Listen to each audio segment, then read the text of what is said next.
Okay, it's rap pack to my pulse flat. We keep it real, no false rap. I got 4 cars and they all black. Got 4 bras and they all that. We call that ballin'. Doing this is my calling. Flow is so appalling. My phone off and she calling. I'm like, yeah. What's up, YouTubers, and welcome back to Nth-Level Entertainment, the most awesome series, comic book, and movie-related YouTube channel in South Africa. I am your host, Z the Entertainer. And I'm Leah. And today we're doing a bit of a different video from the normal. As most of you have heard, Stan Lee passed away about 2 days ago, was it? Yeah. We apparently it's of natural causes, and so we just thought it right, us being a geek culture channel, to pay our own little tribute to the great man and the legacy that he's left us. So we were actually talking about this before filming. When was it that he started with Timely Comics? That was when he was 17 years old. Yeah. He was like an assistant, right? Yeah, he was like the intern, you can say. Giving people coffee, taking pens in him. Yeah. Because I think I actually saw on Emergency Awesome's video. I just feel the need to mention this because it's not my own research or whatever. So he mentioned the fact that they were actually brought him in to assist in writing some of the story. Yeah, I think one of the first was Captain America. Yeah. And this was before Timely Comics became like Marvel Comics and stuff like that. So obviously, those of you who've been following the channel, and especially those of you who know us personally, I'm more the DC guy, and Leah is more the Marvel guy. So I don't have any Marvel shirts, but I did think that this is convenient that I'm wearing this one because the Flash, Barry Allen, is the character that DC introduced when they started the shift towards more science fiction kind of stories. Like the Flash was the first one because he was a human being. In fact, that's where meta-humans were born, because he was a human being who was gifted powers through an accident. And then following that was the new Green Lantern, Hal Jordan, as opposed to Alan Scott. There was a bit of a retcon or a reboot back then for DC. So that's also around the time, if I could be incorrect about this, that Timely went from being Timely Comics to Marvel. I'm not sure about the name change. I do know that's around the time because that was also the formation of the Justice League. Yes. And that pushed Marvel to form a super team. Yes. That's when the Fantastic Four. Yes. They were their answer to the Justice League as being a superhero team from DC.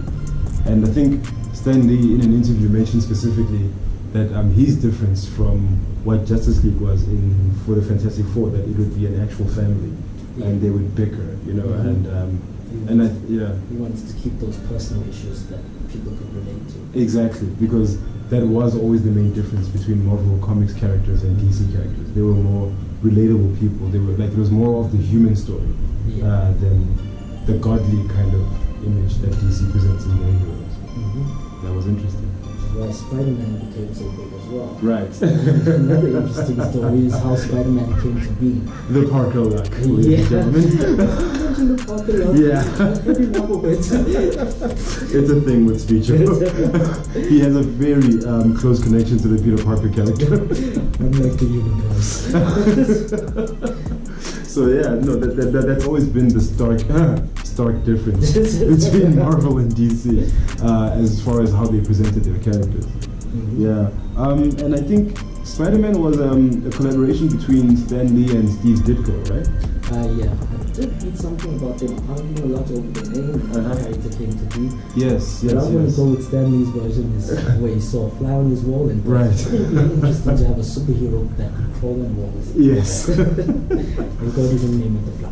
That interesting creative inspiration that we go through as artists, right? So what? Like, did he first call him the Fly, or? Nah. So after he came up with the concept, then he went through a list of names and he said the Fly, Insect Guy, something else. Too fly for an insect guy. But he does get called Bug Boy a lot, and eventually he settled on Spider-Man. All right, that's dope. Yeah. I can't imagine too many supervillains being scared of insect. Yeah, and interestingly enough, with Spider-Man Far From Home coming up, apparently one of the costumes in that movie is one that actually is going to be a representation of the initial version they had of his costume, like a darker blue. It was actually meant to be black, if I remember. But then they started adding through shading and more of it, and eventually they're like, okay, no, we like this. Which became the current version of the costume. Yeah, man. And we were talking about legacies in the beginning. I think the biggest thing, especially in the modern age, I mean, obviously comic book fans, or real original comic book fans will always know that there's a vast legacy that Stan Lee has left us. But as things have sort of progressed in the modern era, and Marvel has also evolved as well to being quite a huge presence in the cinematic film industry as well. I think one of the biggest legacies that Stan Lee has left us there is his cameos in all of the MCU movies, because that's gold, Not just MCU movies, he's in Teen Titans. Well, apparently, we found this out earlier today. Teen Titans gold, by the way. Now, I can't believe that the only reason I have to watch that movie, because I have been actively avoiding it, is a cameo from Stan Lee. Oh, yeah, I think, that's how I can make myself feel better about watching it. But yeah, I mean, there's that. There's so many. So far. 90s Spider-Man cartoon. I think that was one of the first, right? Yeah. It was. Wait, was it the Hulk? The Hulk. Because that was older than those. Yeah. I think there was a Hulk movie that had Thor, right? No? The Trial of the Incredible Hulk. It was a series, actually, I think. No, I remember that there was there was a series, but there was a specific movie where Thor. Or was it when the episodes in the series? Guys, settle this argument for us. If you know, let us know in the comments. But yeah, there was something of that nature, and he was one of the jury members, right? Like in the trial of the Incredible Hulk. One of the funniest scenes, because I watched it earlier on, is the guy one of the jurors sees the guy turn into the Hulk and he's like, okay, let me throw his chair at him. Yeah, because let's make him angry, how do we solve the situation with a rage monster in the courts? Already ripping up benches. Let's throw a chair at him. Because that always settles everything. Yes. Oh wow, man. And I think that was back when his cameos were mostly non-speaking roles. Like, you mostly just saw him react to them. Because I think that even carried over into his cameo in the first X-Men movie. Where he was a hot dog. Yeah, where he was on the beach there and he just sort of looked at Senator Kelly come out and transform from that watery whatever to a human being. Yeah, man. That's what he's left us the most. And I think in the 90s cartoon, the actual cameo was where there was that whole Spider-Verse kind of thing happening where Madam Web had Peter Parker assemble all these different versions of Spider-Man, and one of them was where he was a fictional character, and that's where he met Stan Lee. That was pretty cool. Interesting, now that you mention it. So Spider-Verse actually started quite a while ago. Yeah. I just made that connection now myself, actually. But yeah, it's been a thing. I mean, since things like the Clone Saga, I think that's where they first sort of got the idea to have a lot of different versions of Spider-Man, because it started with Ben Reilly, and then there was Kane, I think, back in the 90s. And then I think it kind of mushroomed from there. But yeah. I think people just love the what-if stories in Spider-Man. Oh yeah. Let's see what happens if we bring them all together. Exactly. It's all that creative narrative that writers want to experiment with. What if a situation was like this?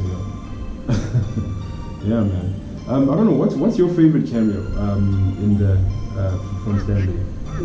As a geek, it's Guardians 2. Oh yeah. Oh okay, of course. Where he was one of the Watchers. Agents of the Watcher. I don't know. I have to say, for me, I feel conflicted about my choice, because as a geek, and purely because of the value that it represents, it's not my personal favorite in terms of one of the ones that I enjoyed, but just because of the heritage it represents, is the one that he made in Fantastic Four. It's Reed and Sue's wedding. Because that was actually in the comics as well. Yes, I think he drew himself and was it Jack Kirby? or someone else. One of the other like famous writers or artists. It was him It and was Jack Kirby. it must have been. Like they were trying to get in the wedding in that comic, and they were stopped from being able to get in. And he put himself through that very same situation in the live action movie. And another small fact that I actually didn't know until today. Yeah. In the original Fantastic Four, the first one, he plays the postman, which was an actual character in the comic book. Yes. What's his name? At the Baxter Building, right? Yeah. Yeah. Well, what was his name? I forget actually. Yeah. But yes, that's true. He dated Aunt May for a while. Oh really? Yes. Oh wow. Well, you would know that.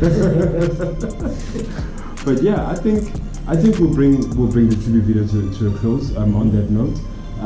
But yeah, guys, post your comments down below if maybe there's any specific memory of Stan Lee's that resonates to you in a personal way that you'd like to share, or what you thought of this video, or anything else that's about Stan Lee or Marvel Comics.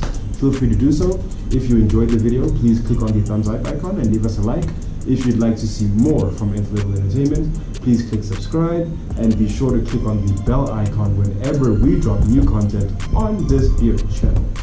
Speedo, anything you'd like to add in closing? The words of Stan Lee, life is nothing but challenges. Excelsior! But that was a good one. Yeah, and as usual, guys, take care of each other, stay awesome, stay chasing your dreams to infinity and beyond.